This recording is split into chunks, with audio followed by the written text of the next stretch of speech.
mean, farming is a difficult business. People don't necessarily often appreciate how many factors come into farming, and indeed, of course, to everything that's connected to the agricultural supply chain. So the challenges that we've had with the weather, both in terms of affecting the environment for animals, but also the ability to both bring feed, etc., onto the island, and also ship end products off the island as well, is it all adds to the difficult challenge that farmers have. Whilst farmers can prepare, we certainly can't predict the weather. So if bringing the feed over so that the animals and therefore consequently production isn't too adversely affected, could we be solving the problem by producing the food supplements on island? Well, I think there would be a number of challenges around that. I think there are things that farmers can do to make themselves more self-sufficient with feed, and that's something that the local agricultural advisors can help farmers with. I think actually the production of food supplements, etc., would be quite a significant scale operation. So I think that would probably be quite difficult, but there are certainly tips and techniques that farmers can adopt to make their own farm businesses more resilient to these sort of factors. Such as? Well, it's around what crops they choose to plant, and how much time the animals can spend on the grass and outdoors, and the way they use silage, etc. If the grass is not growing, though, because it's been so cold, which of course is very timely right now, we've had a lot of frost, snow on the hills and things like that, that's going to stunt growth no matter what crop you have. Well, yes, I mean it's about your growth and your rotation through the year as a whole, and what you can lay down over the summer to give yourself feed over winter. So farmers are quite good at actually producing in the summer and then storing away for feed and for bedding over winter, and it's about being intentional in that, and actually being quite strategic about how you use your land and get the maximum productivity out of it. And these are all factors that need to be brought into the equation. And I think as we focus on issues like food security and self-sufficiency, it just changes how people adapt their working practices.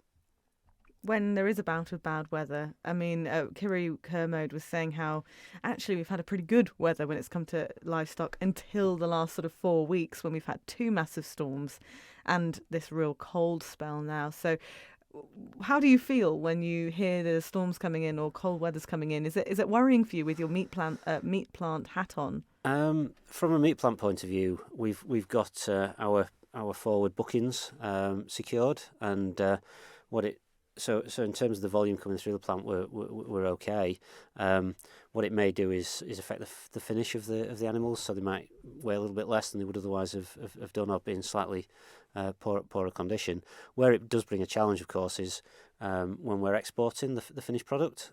So we've got typically three wagons a week going across into the UK to feed our UK-based customers. So if the boat doesn't sail, then our container of meat going out to our customers is affected, and we've obviously got to manage that with our strategic sales partner Northgate Foods and through to our customer base.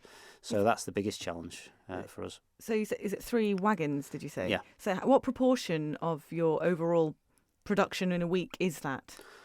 So we have, in financial terms, roughly 70% of our product from the plant is being sold into the UK, and around 30% on the island.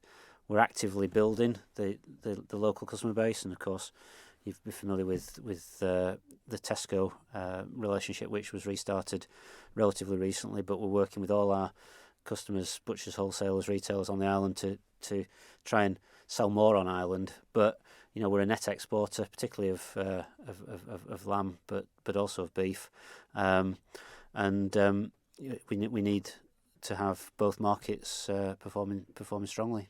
And when you do the export into the UK, is that all completed meat, as it were, or is there livestock as well? No. Alma meat's doesn't export any live animals. There are farmers who choose to live ship their animals rather than sending them through the meat plant. And but from an Alma Meats point of view, if we only sell processed animals, so they're either in carcass form or in box form, depending on what the customer demand is.